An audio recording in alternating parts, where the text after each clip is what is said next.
2023 wasn't a good year for the Carolina Panthers, but I'm trying to make 2024 a better one for myself. Get started on your resolutions with Factor so you're ready for the new year.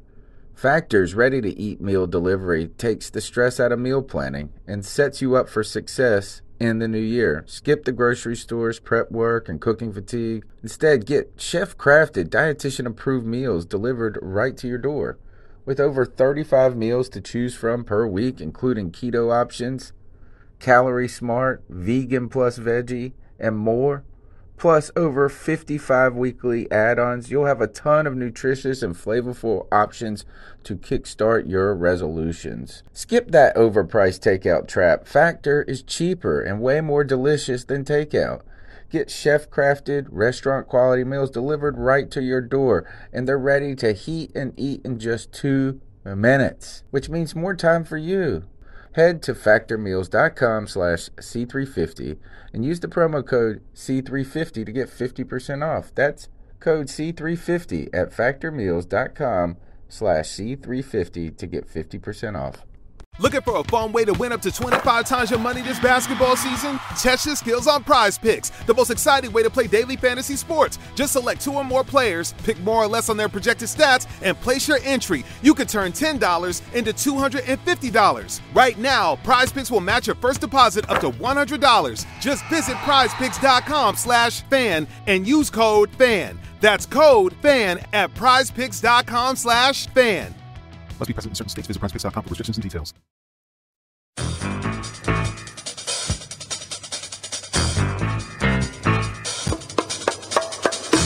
Welcome to the C3 courtroom, Panther Nation, your judge and jury on another episode of Debate My Take, where Cody Lashney and myself go toe-to-toe, mano-a-mano, 2 men with great hair, 2 men with great personalities, 2 men with great takes, but only one man wins today. And it's usually me. That's right. It's Tony Dunn, the professor, here to debate my take with my co-host, Cody Lashney. Tony Dunn, we're back in the C3 courtroom, and I'm here once again to embarrass you in front of the jurors known as the C3 fans. I do it every time we do this, and it has become my pleasure to do it.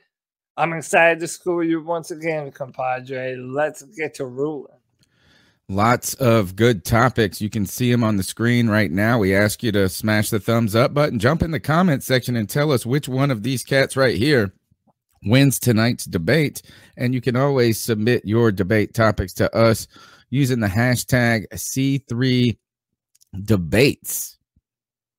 C3 Debates, or you could use C3 Debate My Take. We're still arguing over which one's the better one to use as a hashtag. But tonight, first topic, ladies and gentlemen of the jury, will Matt Rhule have a 3rd year in Carolina? Will he be the head coach in 2022? I open the floor to you. Tony, I know you and I have spoken about this a little bit in a few of our live streams, and I'm going to throw a curveball at you to start the day. Now, I've done a little bit of evolving on this matter, even in the past 24 hours, I would say. But Tony Dunn, I'm here to tell you that as much as you and I may not like it, as much as the fans of the Carolina Panthers may not like it, Matt Rhule is going to be the head coach of the Carolina Panthers in 2022. And everything that has led me to that conclusion looks like this, right? David Tepper, he told the fans when he started this that, yeah, we're probably not going to be a Super Bowl contender next year.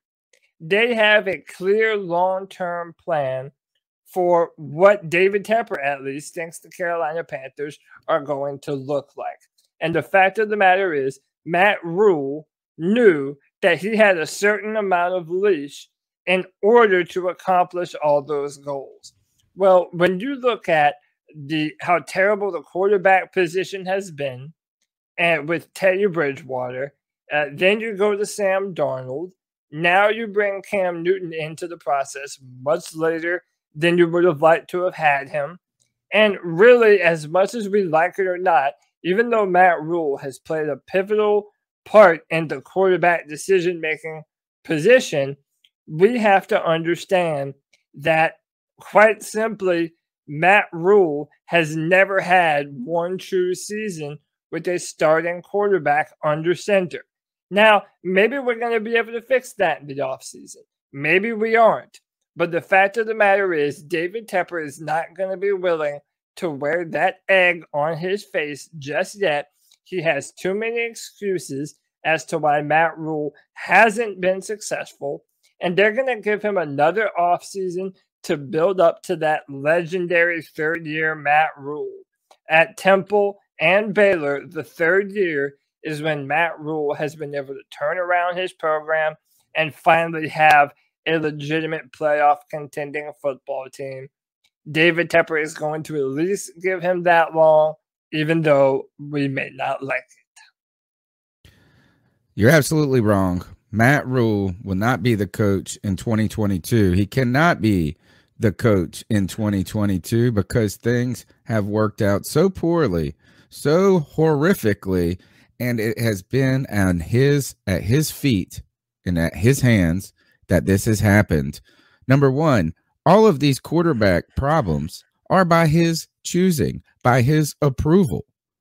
Very simple. He decided to part ways with Cam Newton with probably the encouragement of a David Tepper saying, I don't know if I can handle another season derailed by Cam Newton. But if Matt Rhule really wanted that, if he wanted Cam Newton, he could have had him.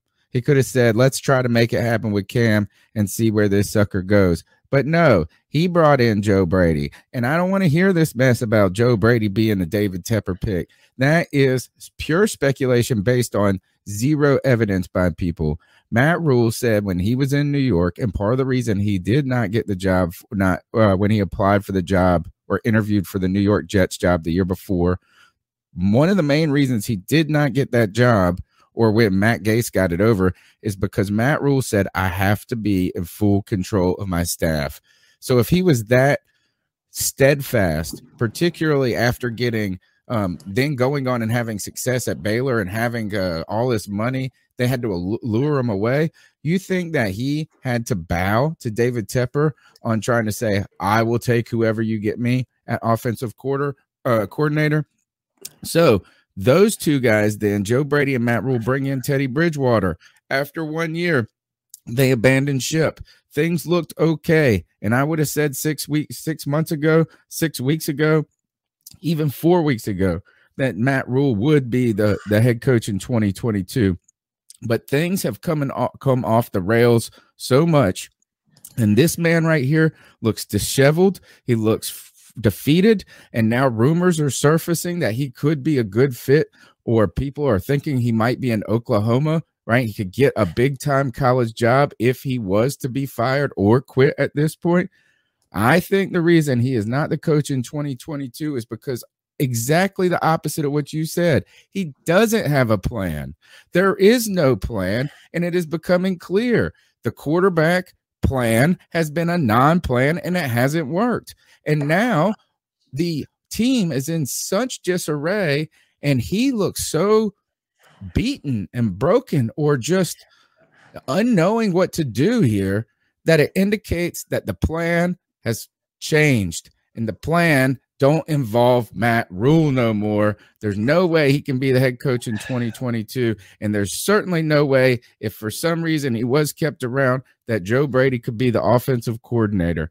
So Matt Rhule, Matt Fool, you're out of here. See ya, you okie dokie. You're heading to Oklahoma. And I did see a rumor today stating that Matt Rhule will not Bobby Patino the Carolina Panthers and leave to college. So I guess only time will tell what the jury will come back with on that one, Tony Dunn. But let's move to this next topic, and this is one that has been hot on my mind. In fact, I've been arguing and debating people on Twitter for the past seemingly a couple of weeks about it. And is Derrick Brown worth the top 10 pick, a top 10 pick that he was drafted with 2 years into his NFL career? Was he worth his initial draft selection? And Tony, I don't know if you want to go first, if you want me to go first. I feel a very clear way on this topic right here. You go ahead, because you do feel a clear way, and I probably am going to have to agree with you, but for different reasons. Yeah, so listen, I think I want to start it off this way. I think Derrick Brown is a good football player, and I'm not just going to use his most recent performances against him and say that that's all he is capable of, right? But we have to be honest about who Derrick Brown is, what kind of player he is going to be, and who he was drafted to be. Derrick Brown is a very strong, powerful young man, defensive tackle that you can play anywhere on the D-line interior. You can put him at 0 tech, 1 tech. You can have him at 3 technique. Heck, sometimes you can even put him at a wide 5. But what I'm here to tell you about Derrick Brown is that he was never worth a top 10 pick. He is a run-stuffing defensive tackle. He will never put up crazy sack totals and be a premier pass rusher in the NFL. So while being a run stuffer and having a bullet in the middle is incredibly important, I can argue that you can find 2 or 3 players like that almost every draft. And they might not have quite the measurables that Derrick Brown does, but you can find serviceable defensive tackles in the draft almost every year. And Tony, I would argue with you that we did it this year, not once, but twice, with Davion Nixon and Phil Hoskins looking very impressive in their limited time here in Carolina. When Derrick Brown was selected, there were 2 really good offensive linemen still available on the board. I'm a Clemson fan, so I still would have preferred Isaiah Simmons to be on the team when you look at how he is a top-tier athlete at the linebacker position. I still think that we could have used that. And quite frankly, Derrick Brown is only going to be so good. He's good for maybe 3 or 4 sacks a year, a few pressures here and there, but he is never going to be the centerpiece of your defense. I'm sorry, Tony. Derrick Brown is not worth the top 10 pick that was spent on. I'm going to have to change the question a bit, right? Is that says the debate is over top 10 pick worthy. Is he worth a top 10? And by the nature of that question, I would say yes. It's just simply put is that he is a elite or had the elite skill set of a defensive tackle, versatile, seemingly a guy who could be plugged in and played from day one, which is what happened. And he ended up starting all of these games. And I don't want to, he's made a big difference to the Carolina Panthers defense immediately. And on top of that, I just don't want to dump on him, like you said, simply because of the recent struggles of the Carolina Panthers and where he has become at least looks like a fall guy at the very least for Matt Rhule. Maybe he hasn't been playing great and he did not deserve to start. We'll have to, time will tell on that. I am going to alter. So yes, I think he's got the skill set to be top 10. And I think that just because you are a run stuffing defensive lineman does not exclude you from the top 10 pick. He should not have been Carolina's pick though. And the reason this being is that despite the Carolina Panthers having an atrocious run defense before they drafted Derrick Brown, and that is really the reason that they did make that move is because the run defense had been so porous in 2019 that there needed to be some sort of radical measures taken, it felt like, to improve that. Sadly, the Panthers haven't been fantastic against the run, so it alone did not alleviate it. But what they have been horrific at is that offensive line. And Tristan Wirfs. Yeah, Tristan Wirfs. And Mekhi Becton, both go after Derrick Brown here. So I don't even want the allure of an Isaiah Simmons. I don't want this. I want you guys to remember that the Carolina Panthers are losing games more so because of their offensive line than they are because of their inability to stop the run at this current juncture. The analytics people tell us that the run is not that important, that being able to pass the ball is. And one thing we can't do is run or pass with a bunch of bums we got on the offensive line. The jury may be out on Mekhi Becton, but he is elite. People were excited about him. He has elite skill set, and I hope he looks like he played well his rookie year. Some struggles in training camp, but still, a lot of people said they were exaggerated. Tristan Wirfs has been plug and play from day one, from what I have gathered from Tampa Bay fans. So both of those guys right there should have been top 10 picks. They deserve to be top 10 picks, and they deserve to be the Carolina Panthers number 7 pick. And Derrick Brown, I hope you get it together, but I am not picking anybody in the top 10 or in the first round until that's not an offensive lineman, until we have an offensive line. So wrong pick for the Carolina Panthers. Yeah, I think one of the things that the defense and the prosecution can agree on here, Tony, is that we would like to see a lot more from Derrick Brown, and especially when you consider him being benched. And again, we don't love the judgment of Matt Rhule, but we want to see some more from our big dog in the middle. I think that's kind of why we tend to agree. Let's move on to this next topic, and this is something that is in a similar vein, but I wanted to give it a new twist. And I'm going to pitch this one to you first and let you go first with it. Should running backs be getting paid top dollar, especially when you have some incredible players like the guys listed here, Tony, our very own Christian McCaffrey, Dalvin Cook, Derrick Henry, incredible football players, but Tony, is the bang worth the buck? Should they get paid big-time contracts? Sadly, no. Sadly, no, and that's because when I say sadly, is because I've made arguments that Christian McCaffrey is worth the money that was paid for him. I have made the argument that Christian McCaffrey is more than a running back, but in the vein of a Marshall Faulk type player. So more versatile than just calling a running back. But there's two reasons right away that immediately strike me as why these three running backs shouldn't be paid top. That running back should not be paid top dollar. All three of these guys are injured right now. All three of them are injured at this moment. Only one of them has not struggled with injuries his entire career, and that's Derrick Henry, the big, giant, mean man right there, who has just experienced his first injury. But a foot injury for a big fella right now could be problematic down the road. I think what we've seen is that really the only person worth paying top dollar is a quarterback. Next, shutdown corners, they're worth their weight in salt. They're worth their weight in salt, worth their salt and weight, whatever it is, worth their weight in salt.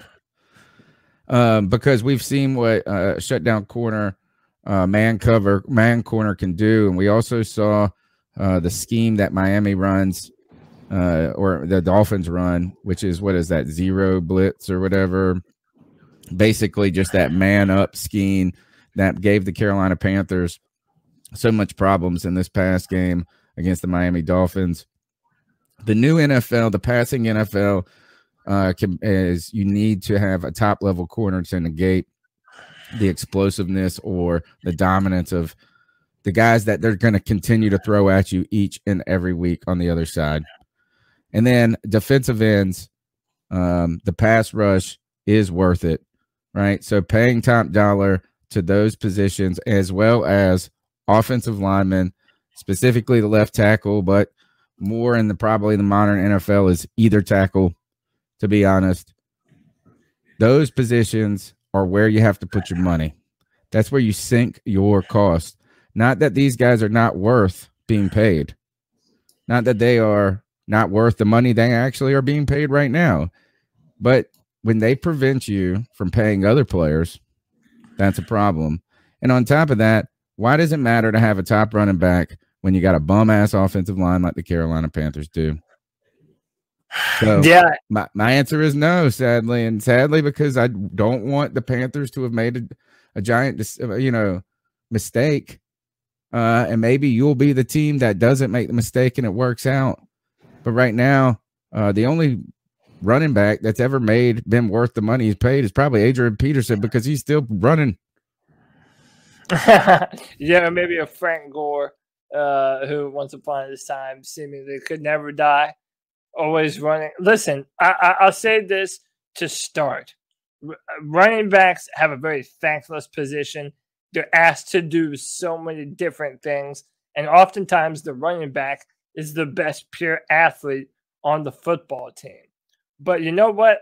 I'm about to name some guys, and they all have some things in common, right? The guys on the screen, like Christian McCaffrey, Dalvin Cook, Derrick Henry, but also guys like Alvin Kamara, Nick Chubb, Ezekiel Elliott, Joe Mixon. As soon as these guys get paid, they almost instantly, by some stroke of terrible football god bad luck, start to get hurt and miss meaningful playing time. And most of those guys I just said to you, Tony Dunn, have missed meaningful playing time this season alone. What's the saying? The best ability is availability. And as unfair as it might be, the very nature of the position is that it is a violent position. They're asked to run full speed into 300-pound defensive linemen looking to take their head off. Tony Dunn, I know we're agreeing a lot here, but I'll even take it a step further. You shouldn't draft running backs in the top 3 rounds. They're so easily replaceable with good players coming through the draft all the time that it doesn't even incentivize you to give them an expensive rookie contract when a cheaper, serviceable, undrafted free agent can sometimes break records in the playoff, Tony Dunn. I think it is. One follow-up question? Sure. I just want your opinion on this. While you said you shouldn't draft a running back in the top 3 rounds, if you are a team that's filled out, right? Like, you got a quarterback, you got an offensive line that is effective, and you're kind of on the cusp of being like a great team, is it worth, or is there any validity or kind of, I don't know. What do you think about the idea of, yes, if you draft them in the top 10, they get paid a little, they get paid more than other first rounders, right? But you do get 5 years with them, and you get a top, like, a beyond, not searching for a guy who could be good, but you get a guy who immediately is expected to be great. It is a position where you actually is the easier ones to transition to the NFL, except for pass blocking. Is there any value, though, in saying, hey, we're close, let's draft this rookie running back top 10, like a McCaffrey, like a Zeke Elliott, and run them into the dirt for the next 3 or 4 years? And if they want to sit out by that point, then you cut them. Well, to me, if you're a team that's considered to be close, as you say, I would put that between picks, 25 and 32. Teams that are like already, teams that are already a deep playoff, they're already a playoff contending football team. And in that scenario, I would say, if there's a guy that you absolutely love and your roster is a decent portion of the way filled out already on offense and defense, then sure. Now, I still find it hard to believe that you couldn't find, a really good, an offensive lineman or a D lineman or even a corner sometime late in the first round. I would typically like those positions more. But if you feel like you're a running back away, the only time it's ever justified is in the late first round, early second round. Like you said, that Derrick Henry kind of range, I think, can be defendable sometimes. But even still, there are undrafted free agents that are playing well this year. So even that is kind of pushing it for me. I'm one of those old sticklers on running backs and drafting them and paying them, Tony. And I think you'll give me my credit that for as big of a fan of the talent that Christian McCaffrey has, I have been vocal in not supporting this crazy contract that we're now saddled with for Christian McCaffrey. Yeah, it wouldn't have been that bad if we just let him walk into free agency. You know, at this point, if you think that's where I almost just like I like your argument though about my follow-up question. Interesting things to think about. All right, let's move on. Time for a new look. Should the Carolina Panthers change their jersey or their scheme? What else should we be thinking about as we get ready to debate this topic? Well, I'm going to go ahead and go first on this one because I've been feeling this one for a while. You know, a lot of people think that, well, listen, some teams have a classic look, like the Packers and the Raiders. They never change how they look, right? But what I'm here to tell you is that you can be a classic franchise without having a classic throwback uniform. In fact, many legendary football teams that have a lot of history have oftentimes changed up their outfits and their uniforms and gone on to have great success. I mean, think of teams like the Seattle Seahawks, the Patriots, the Denver Broncos, even, you know, teams like the Philadelphia Eagles and the New York Giants have been through a bunch of uniform changes. And I think that the Carolina Panthers, especially over the last few years, after being through so many different changes, that our look evolve and change with us, that it continues to move into the future and grow older and mature, just like the Panthers are doing, just like the fans of the Carolina Panthers are doing. And I personally feel like this is something that's kind of long overdue. Not that the Panthers have bad jerseys or our uniforms are ugly, but they're just in need of an update. How long have fans been clamoring for the illustrious black helmet, Tony Dunn? I mean, for goodness sakes alive, a Carolina Panther quite literally is black. It is a sleek, black, powerful weapon of killing force. It's an apex predator.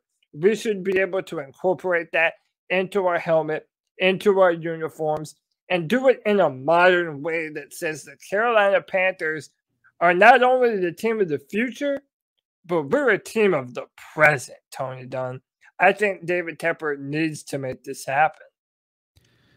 You know, there's a lot of agreeing on this. Debate my take today, and so I'm going to have to nuance, agree, and disagree with you on this.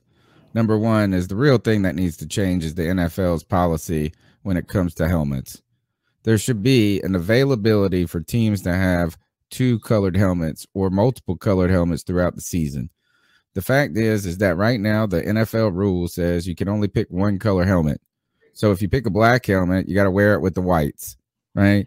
If you pick a silver helmet, you got to wear it with both colors, right? You don't get to put a black helmet with the black jerseys, a white helmet with a white jersey, and a silver helmet with the right, which is such a silly damn rule for a quadrillion dollar industry and business. It's not like these are custom made helmet, or they might even be, they are like made by hand, right? So it's not like if the factory just chewed out another 100 helmets that like all of a sudden they're defective and they don't protect you the same.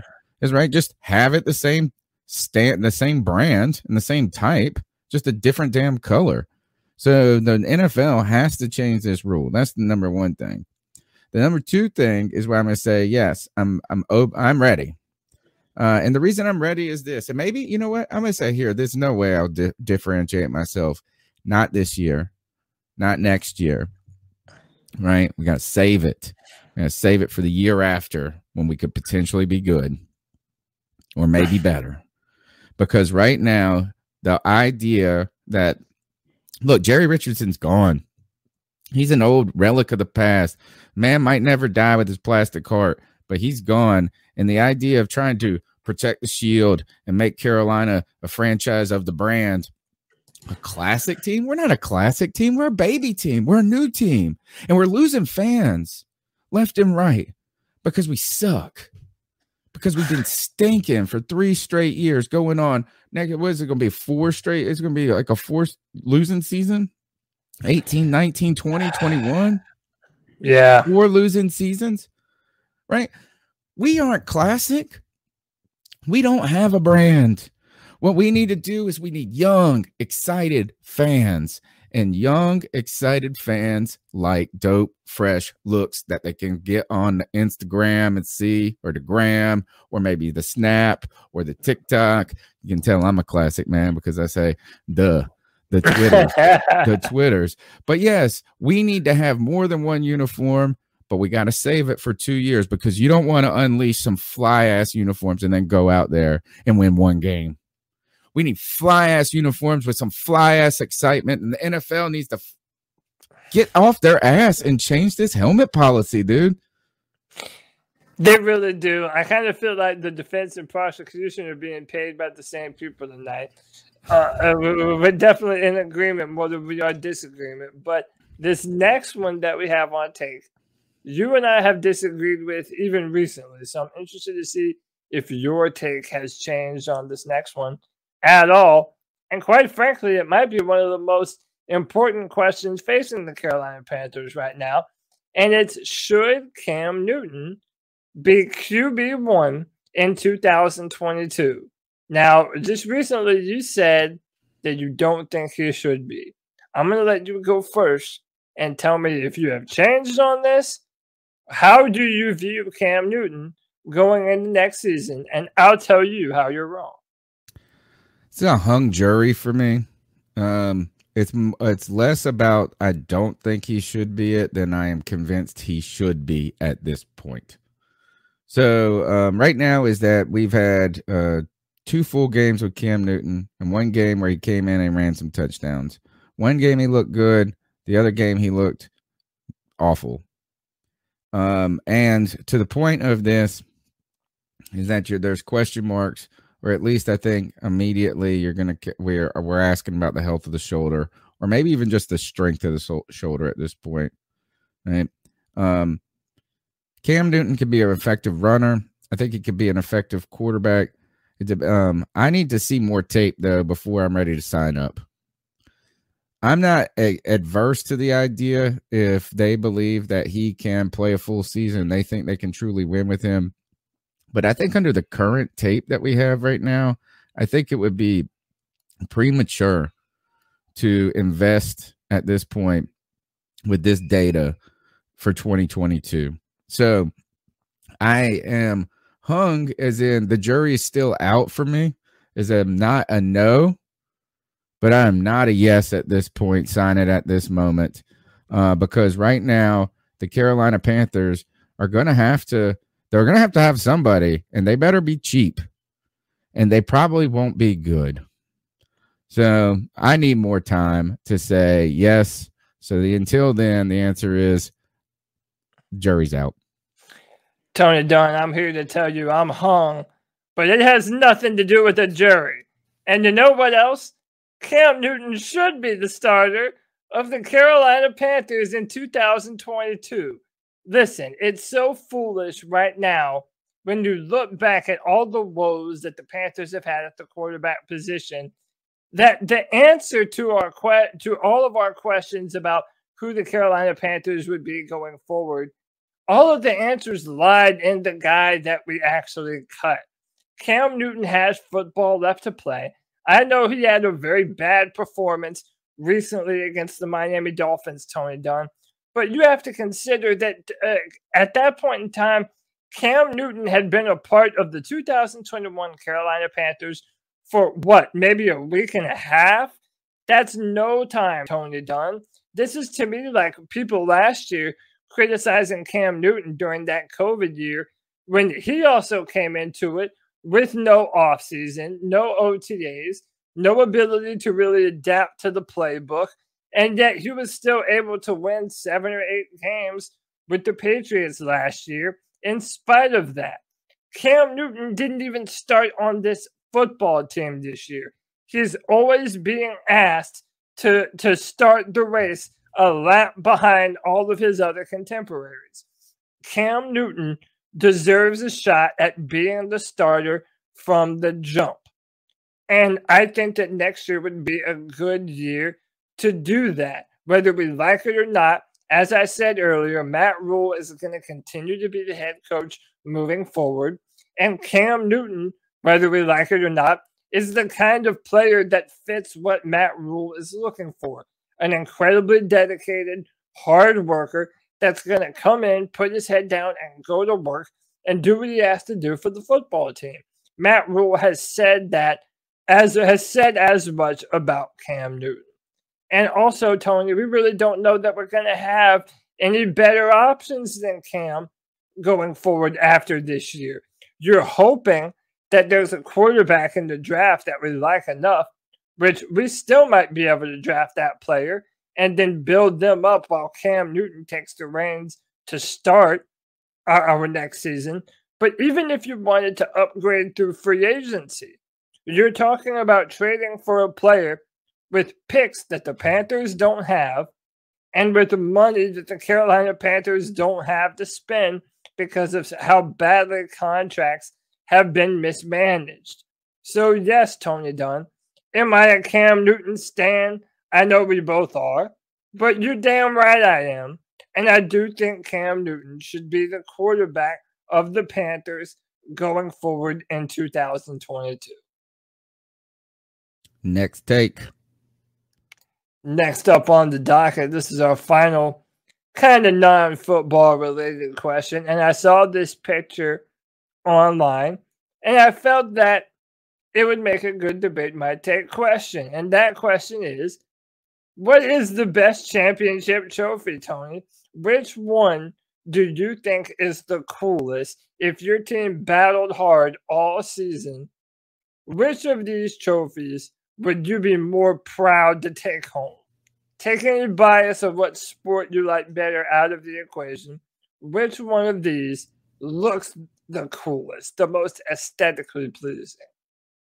I tell you this, is there isn't looks the coolest, there is the coolest. And the is the coolest is the Holy Grail Lord Stanley's Cup, the oldest trophy in North America. 1893 is when this sucker was first awarded. And if you see all those beautiful bands of silver right there, the names of championship teams, not the team, but the players on those teams are inscribed on that cup, where you then get that cup for, it used to be a whole year, but now it's the summer. You get that cup and you get to tour. People get to share it with their families. They put it up on their mantle for the day. They take it to the water slide for the day. They go on the boat with it for the day. They bring it to East Carolina University, where I saw it when the Carolina Hurricanes won it. They drink champagne. There's all of these awesome traditions that come with a award that has been hard fought over since 1893. It starts with drinking champagne out of Lord Stanley's Cup, the Holy Grail, the Stanley Cup. Next, this is awarded by the commissioner on the ice to the team. And the next step is the captain of that team is the one who hoists the cup. No one else but the captain. Only 3 times in history has it been someone who wasn't the captain of the team who has hoisted the cup, and that's because the captain deferred to them. One of those was Wayne Gretzky, who let Steve Smith hoist it because the year before he had been blamed as the reason for them not making their 4th Stanley Cup. So this is just one example of the tradition that comes with this.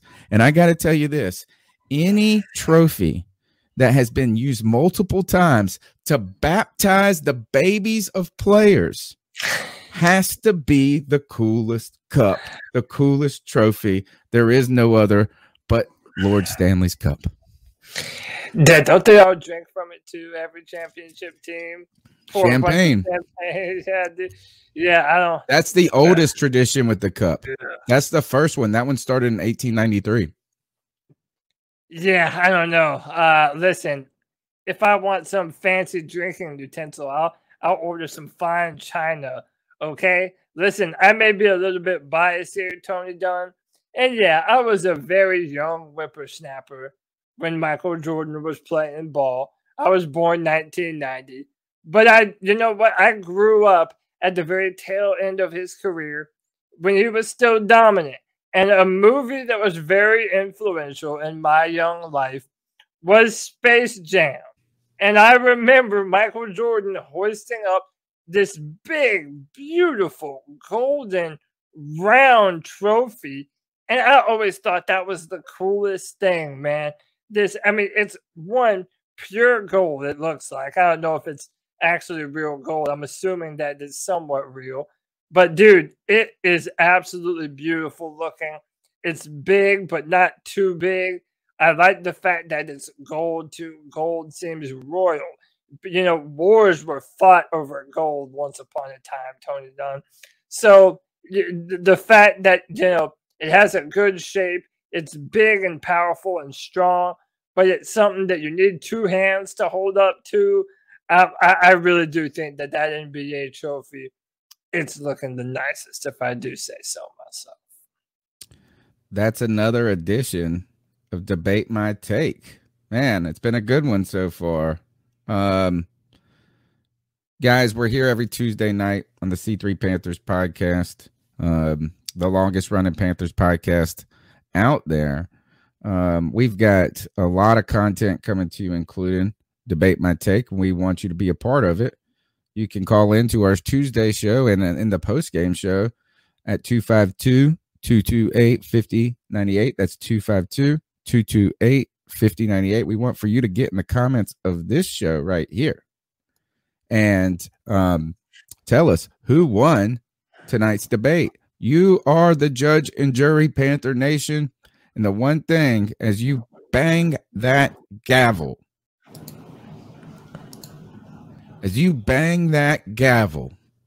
smash that thumbs up for us. Follow me on Twitter at @cat_chronicles. Cody, tell them how they can find you. You can find me on Twitter at CodyLac, CodyLac. Find my written content at drafttech.com as the analyst for the Carolina Panthers.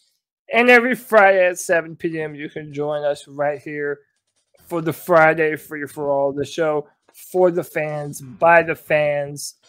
It'll be a fun time. I invite everyone to join the cult of Free for All. Thank you, Panther Nation. Stick with us. Drop in those comments. Be a part of the content. Let us know what you want us to debate next. See you next week. And guess what? We can't lose this week because it's a bye week. We bought ourselves some sanity. See you guys next time.